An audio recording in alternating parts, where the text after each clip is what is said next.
অদম্য এক নাবিক আমরা, যে হাল ধরেছি কবু পিছু ভয় করি না, পিছু টান রাখি না। যে পালে লেগেছে হাওয়া সে তরি ছুটবেই ছুটবে, আজ না হয় কাল গন্তব্য শিরোধার্য। আমরা বোধহয় আমাদের গন্তব্যের খুব কাছাকাছি চলে এসেছি। এখান থেকে পিছিয়ে আসার কোনো পথ নাই, পিছনে আসার আমাদের সমস্ত পথ আজকে বন্ধ হয়ে গেছে। আমরা সম্মুখ দিকে যেতে চাই, যত লাশ পরে পড়ুক আমরা প্রস্তুত আছি।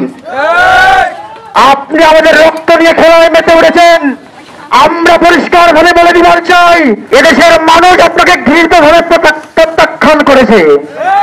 আপনি এই 16 বছরে, আপনার 16 বছরের শাসন আমলে আপনি পাকিস্তানের 23 বছরের করুণ ইতিহাসকে আপনি হার মানিয়েছেন। এই 16 বছরে আমার ভাইদের উপর, আমার বাংলার বা মানুষের উপর আপনি যে জুলুম নির্যাতন নিপীড়ন চালিয়েছেন, আমরা আমাদের অধিকারটুকু হারিয়েছি, আমরা কথা বলার অধিকারটুকু হারিয়ে ফেলেছি। আপনি আমাদের জেল জুলুম ফাঁসি দিয়ে ভয় দেখিয়েছেন, আমরা এখন আর ভয় পাই না। আমরা এখন মরতে শিখে গেছি, আমরা এখন রক্ত দিতে শিখে গেছি। রক্ত দিতে দিতে আমরা এখন অভ্যস্ত হয়ে গেছি। আমরা এখন বন্দুকের নলের সামনে বুক পেতে দিতে শিখে গেছি। আমাদেরকে আর দাবায় রাখতে পারবেন না।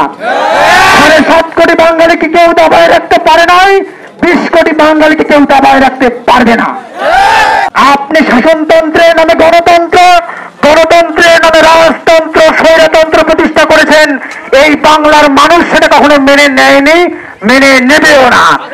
আমরা পরিষ্কার ভাবে বলে দেবার চাই, যদি 7 কোটি বাঙালির মুক্তির সনদ লেখার জন্য 30 কোটি মানুষের রক্তের প্রয়োজন হয়, তাহলে 20 কোটি মানুষের মুক্তির সনদ লেখার জন্য আমরা 1 কোটি মানুষ প্রস্তুত আছি। ভাইরা আমার, রক্তের দাগ এখনো শুকায় নাই।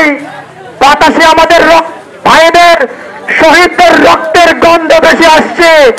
কান পাতলেই শোনা যায় কেউ যেন বলছে পানি লাগবে নাকি পানি। আমরা আজকে রাতে ঘুমাতে পারি না, চোখ বন্ধ করলেই মনে হয় মুগ্ধর কপালে লাগা গুলিটা বারবার এসে আমার কপালে আঘাত করছে।